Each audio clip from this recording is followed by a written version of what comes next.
एक फिल्म आई थी Gabbar is back, जिसमें एक मृत मरीज को एडमिट किया हुआ था और पैसे ऐंठने के चक्कर में उससे पैसे की डिमांड घड़ी घड़ी की जा रही थी। और उसमें अक्षय कुमार भी होते हैं जो कि उस हॉस्पिटल की धज्जियाँ उड़ा देते हैं। वो प्रूफ कर देते हैं कि जिस आदमी का ट्रीटमेंट ये लोग कर रहे थे वो आदमी ऑलरेडी मरा हुआ था।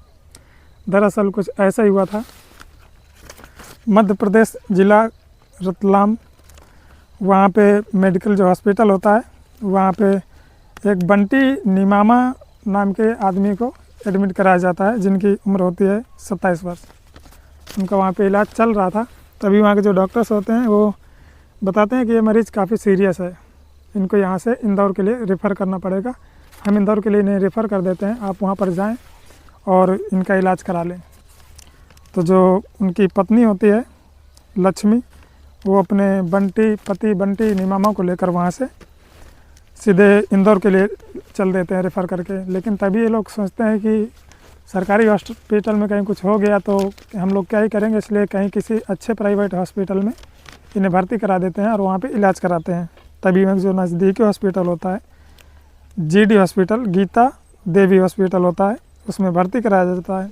जैसे उसमें भर्ती कराते हैं, डॉक्टर उसको फ़ौरन एडमिट कर लेते हैं और देखते हैं कि उस मरीज़ की जो भी है बोलने की हालत नहीं थी, बोल नहीं पा रहा था, उसकी सिर्फ सांसें चल रही थी। उसे भर्ती कर लिया जाता है, बताया जाता है कि ये कोमा में है, आप जल्दी से जल्द पैसे की व्यवस्था करें और इसकी रीढ़ की हड्डी भी टूटी हुई है, इसलिए इनका ऑपरेशन भी करना पड़ सकता है। तो जो भी उनकी पत्नी होती हैं, घर परिवार वाले होते हैं, वापस अपने घर पे आते हैं, एक दूसरे से चंदा करते हैं, काफ़ी पैसे इकट्ठा करते हैं। बताया जाता है करीब 1 लाख रुपए उन लोगों ने इकट्ठे कर लिए थे इलाज के लिए।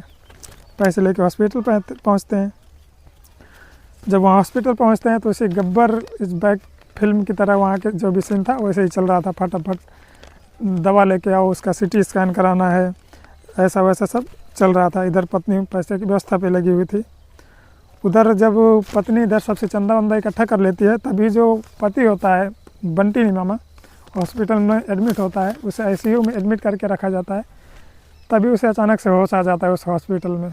जब उसे होश आता है वो देखता है अपने आप को कि उसका जो लेफ़्ट हैंड है वो बंधा हुआ है, जो राइट हैंड है वो भी बंधा हुआ है, जो पैर हैं, हाथ पैर हैं, चारों हाथ पैर उसके बांधे हुए हैं प्लास्टिक से, पट्टी से, जो भी है बेड में बंधा पड़ा हुआ है। वो जब अपने सामने देखता है तो वहाँ पे एक नर्स खड़ी होती है। वो नर्स से बातें करने की कोशिश करता है पर वो बोल नहीं पाता, वो आँखों ही आँखों में इशारे करता है। तभी नर्स इशारे करती है, उसका नाम लेती है कि आप किससे मिलना चाहते हैं, डॉक्टर से या अपनी पत्नी से। जैसे उसकी पत्नी का नाम लिया जाता है, वो सिर हिला के बात करता है, बताता है कि हाँ मैं अपनी पत्नी से मिलना चाहता हूँ। जैसे ही वो अपनी पत्नी से मिलने की बातें करता है तो उसकी पत्नी को नहीं बुलाया जाता, वहाँ पे एक गोरा सा डॉक्टर आता है। जब डॉक्टर आता है तो उससे जैसे वो बातचीत करता है तो उसके साथ मारपीट की जाती है। वो बताता है कि करीब 4 या 5 लोग और हॉस्पिटल के स्टाफ के ही होते हैं डॉक्टर्स, जो कि आते हैं उसके साथ ज़बरदस्त मारपिटाई करते हैं। तभी अचानक से किसी तरह से जोर झपट से वहाँ से छूट के बाहर निकलता है हॉस्पिटल से, और जितना तेज़ चिल्ला सकता है, भाग सकता है, उतना तेज़ वो भागता है और रोड में भाग रहा होता है। उसके नाक में नली पड़ी हुई होती है, नीचे जो भी नंगा होता है, पूरा शरीर में कोई कपड़ा नहीं होता, जो भी नीचे थैली वगैरह पहने हुआ था ऑपरेशन वाली, वो सब पहन के भाग रहा होता है। तभी वहाँ पे जब लोगों की नज़र पड़ती है, लोग उसका वीडियो बनाते हैं, काफ़ी लोग, वहाँ पर मीडिया भी आ जाती है। उसे जब पूछताछ की जाती है तब वो हॉस्पिटल की पूरी सच्चाई बताता है। जब ये हॉस्पिटल की पूरी सच्चाई बताता है तो वहाँ की जो भी मीडिया होती है वो मीडिया हॉस्पिटल पर पहुँच जाती है, जो बताता है कि करीब 5 लोगों ने मेरे साथ मारपीट की है। जब ये चारों तरफ वीडियो वायरल होता है तो जो वहाँ के उप मुख्यमंत्री होते हैं उन तक ये बात पहुँचती है, और वहाँ के वो DM को से इसकी जो भी सच्चाई होती है उसकी बात करने के लिए कहते हैं। DM जो होते हैं उसी OMO से बात करते हैं और ऑर्डर करते हैं कि जल्दी से जल्दी इसकी जांच की जाए और इसकी आखिर सच्चाई क्या है ये पता लगाया जाए।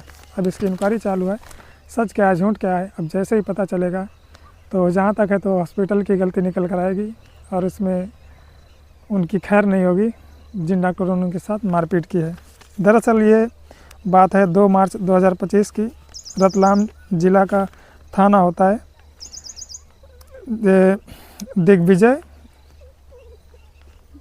दिग्विजय थाना। वहाँ का जो राजेश डिडोड होते हैं और दिलीप सिंगाड़, ये यहाँ पे आपस में झगड़ा होते हैं, मारपीट होती है। उसी में होते हैं बंटी मामा। आपस में झगड़ा जब होता है तो इनमें मारपीट होती है और सर पे चोट लग गई थी बंटी मामा को, जिसे लेकर ये लोग उस हॉस्पिटल में एडमिट किए हुए थे और इसे काफ़ी समय तक होश नहीं आया। तब उन्होंने इसे इंदौर के लिए रेफ़र किया और जब इंदौर के लिए रेफ़र किया तो उन लोगों ने गीता हॉस्पिटल में इसे एडमिट कर दिया और गीता हॉस्पिटल में एडमिट करने के बाद उसके साथ इस तरह की हरकतें हुई। अब जो भी है, अब सच्चाई सामने आ जाएगी, इंक्वायरी चालू है। दोस्तों, इस घटना को सुनाने का मकसद किसी को दुख पहुंचाना या किसी को तकलीफ़ पहुंचाना नहीं है। इस घटना को सुनाने का मकसद सिर्फ़ और सिर्फ आपको जागरूक करना है, आपको सचेत करना है।